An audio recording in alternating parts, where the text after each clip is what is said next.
sampai ketika hampir jam 8 malam dia tuh kebingungan gitu loh. Mau alasan apa lagi? Akhirnya kita pertanyakan, jujur aja penyidik, alasannya apa kami tidak terima ini? Ternyata alasannya cukup lucu, cukup menarik buat saya. Dia bilang ditolak atas perintah pimpinan. Wah, ini sangat mengerikan gitu loh. Setelah itu saya tanya, pernyataan kamu itu sebagai penyidik, kira-kira kamu malu nggak sebagai penyidik? Jawabannya dia cuma diam, dia bilang saya malu pak katanya. Masalahnya hari ini ijazahnya tidak pernah ditampilkan, mukanya berbeda, giginya nggak ginsul, itu masalahnya. Assalamualaikum warahmatullahi wabarakatuh. Alhamdulillah hari ini saya dan kawan-kawan berada di gedung KPK, yang dimana aksi hari ini adalah untuk menangkap semua koruptor yang merusak bangsa ini. Peristiwa Sumatera dan Aceh ini benar-benar sangat menyedihkan hati saya, karena saya ada juga orang tua saya dari Sumatera dan Aceh gitu loh. Oleh karena itu saya hadir di sini mendukung gerakan rakyat untuk menangkap para koruptor, para pejabat-pejabat bangsat yang menebas hutan-hutan Indonesia. Nah, kebijakan penebangan ini di 10 tahun rezim Jokowi ini sangat luar biasa, sehingga terjadilah peristiwa yang terjadi hari ini. Oleh karena itu saya mendukung untuk diadili dan ditangkapnya Jokowi.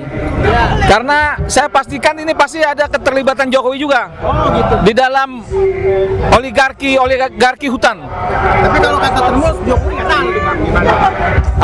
Gimana Bang? Memang Jokowi sulit dipersalahkan.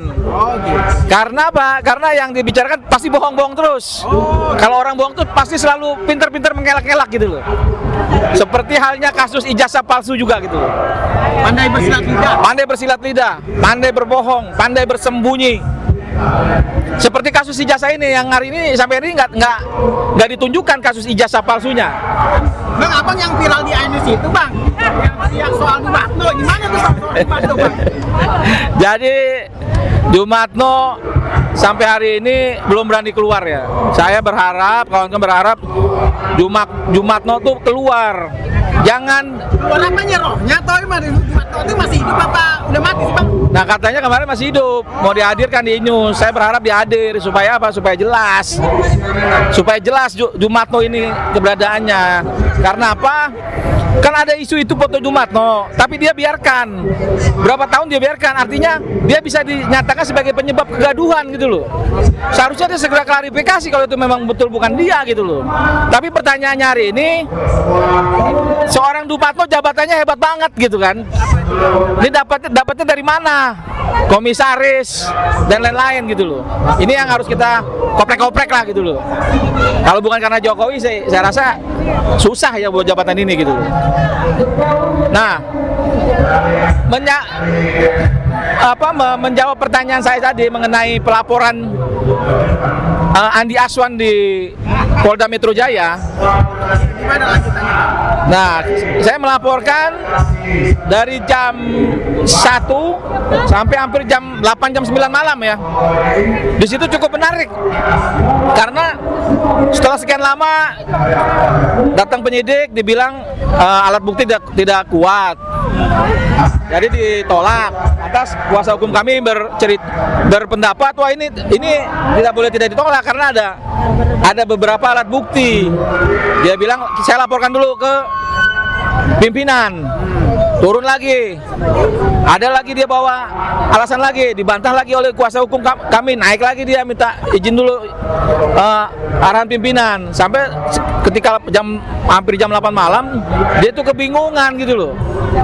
Mau alasan apa lagi? Akhirnya kita pertanyakan, jujur aja penyidik, alasannya apa kami tidak terima ini? Ternyata alasannya cukup lucu, cukup menarik buat saya. Dia bilang ditolak atas perintah pimpinan. Wah, ini sangat mengerikan gitu loh. Oh gitu.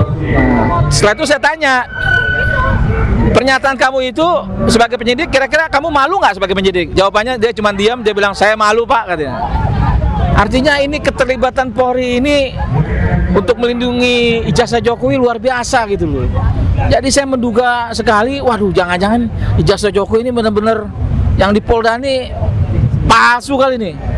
Sampai sebegitunya dilindungi gitu loh. Sampai ada perintah dari pimpinan untuk menolak laporan saya. Ya kan ada istilah kalau nggak ribet, kalau memang asli pasti tampil. Oh iya pasti dong. Ini udah berapa tahun nggak tunjukkan. Kalau saya sih udah, aduh bentuk kata profesor kemarin bilang tuh, kalau itu asli pasti segera ditunjukkan. Ini kan nggak ditunjukin. Artinya ya wajar kalau rakyat menduga hari ini memang ijazah Jokowi itu nggak ada. Kalaupun ada itu pasti palsu gitu loh. Iya bang, kalau misalnya nanti di persidangan tetap jalan terus tampil ijazahnya tapi beda itu gimana bang? Wah artinya jelas-jelas Jokowi harus dipidanakan, diadili kalau begitu kan. Ini kan membohongi bukan cuma 100-200 orang. Membohonginya gimana Pak? Kan udah ditampilkan gitu. Ya ditampilkan ke sekarang kan tukang cetakan banyak bos. Mau nyetak di mana bisa sekarang? Kan yang kita pertanyakan ini asli atau enggak gitu loh. Lihat. Fotonya diganti ya Pak? Nah lebih bagus saran saya fotonya diganti, jangan yang itu. Karena yang itu nggak sama. Ya kan? Tampil fotonya diganti gimana Pak? Ah, itu lebih menarik lagi kalau diganti fotonya dengan Jokowi yang giginya ginsul, lah itu rakyat baru percaya gitu loh. Permasalahannya hari ini ijazahnya tidak pernah ditampilkan, mukanya berbeda, giginya nggak ginsul, itu masalahnya. Oke siap. Oke bang, mantap bang. Kira-kira seperti itu. Ya kedepannya saya rasa Jokowi harus sadar lah, harus bener-bener jangan berbohong lah, udah capek gitu. Kalau satu lagi bang, pertanyaan bang, kalau dia tetap silent, tidak menunjukkan ijazahnya tapi tidak juga melanjutkan kasus ini gimana bang? Ya kita doakan aja sampai Abang sebagai pemburu ijazah patut tetap bergerak memburu ijazah. oh, gimana, bang? iya dong harus diburu. Ini kan udah mau dikit lagi nyampe nih. Artinya pernyataan Dr. Jules yang kemarin itu cukup menarik. Yang dia bilang ini ijazahnya memang asli, ijazah temen Jokowi kuliah di UGM, tapi bukan Jokowi yang ini yang jadi presiden. Artinya ini ijazah ini mungkin namanya sama, fotonya diganti. Yang pasti itu menurut Dr. Jo itu bukan Jokowi yang asli, dia pakai ijazah orang lain. Ini menarik. Gitu. Oke, siap bang. Nah, jadi saran saya Jokowi mau apanya Tuhan kasih jalan nih. Mau bohong ini timpalin lagi.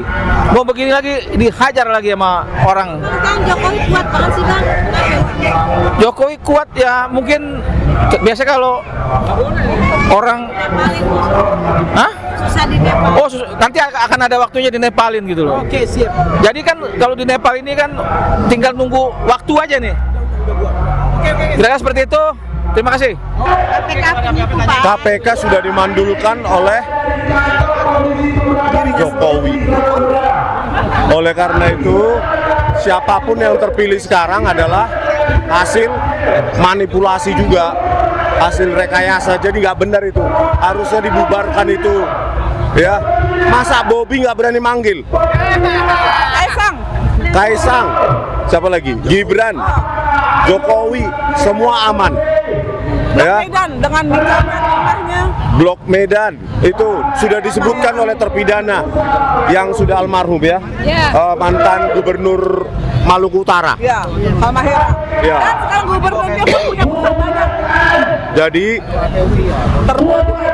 ini hari ini hari anti korupsi ya. Ya betul. Iya, sedunia. Sedunia.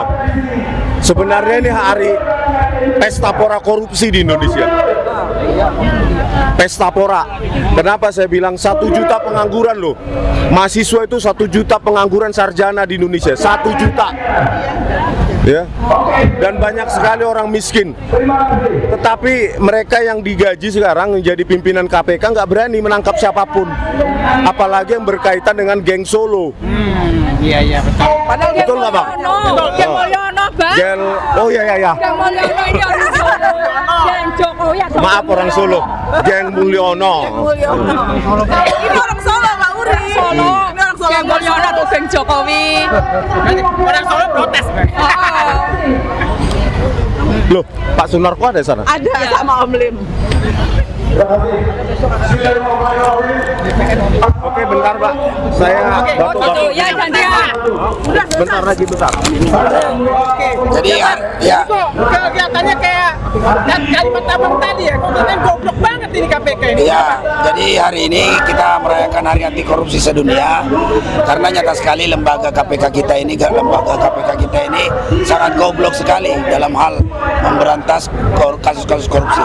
Beraninya yang hanya ratusan juta, giliran yang ribuan triliun dibiarin, ya kan?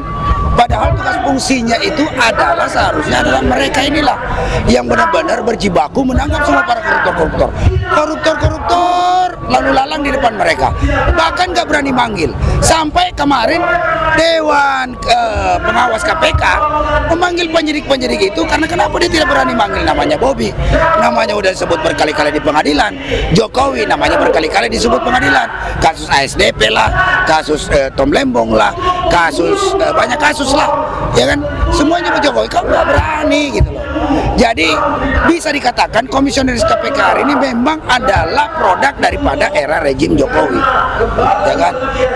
Komisioner KPK ini ada ternak Mulyono karena nggak berani menyentuh yang namanya si Mulyono itu CS dan termul-termulnya, ya kan. Nah maka dari itu kita dari kaum buruh Indonesia bersama dengan Ormas hari ini datang hanya perwakilan dulu sebagai bentuk bahwa apakah nanti ke depan KPK ini benar-benar serius berantas korupsi atau benar-benar mereka menasbihkan dirinya sebagai pelindung koruptor. Jadi wajar kalau KPK dikatakan goblok oleh rakyat Indonesia, ya kan, karena mereka benar-benar tidak serius memberantas korupsi. Dalam momentum Hari Anti Korupsi Dunia, kita berharap KPK serius. Sudah banyak pembalakan hutan, smelter, kasus apalagi di kebun sawit ilegal, banyak yang ilegal, bahkan kayu-kayu itu sudah jelas ada perusahaannya, sudah ada jelas di situ Kementerian Kehutanan, tapi sampai hari ini belum ada yang ditersangkakan. Padahal korban jiwa sudah 1.000 orang lebih, ya kan, yang luka-luka banyak, jutaan orang menjadi pengungsi. Masa satu orang pun belum ada ditersangkakan? Ini aneh ini Republik. Slogannya jujur Ya kan? itu hebat. Jadi kalau slogannya jujur itu hebat, itu hanya retorika. Hari ini rakyat Indonesia tidak butuh retorika lagi. Mereka butuh apa langkah-langkah konkret lu dalam memberantas korupsi, tidak mendiamkan lagi kasus korupsi. Begitu saja. Salam, mudah-mudahan semua aparat keamanan, aparat penegak hukum serius berantas korupsi, karena korupsi sudah menjadi penyakit yang mendarah daging di Republik ini. Sudah menjadi kanker stadium 5. Itu saja dari saya. Terima kasih. Assalamualaikum warahmatullahi wabarakatuh.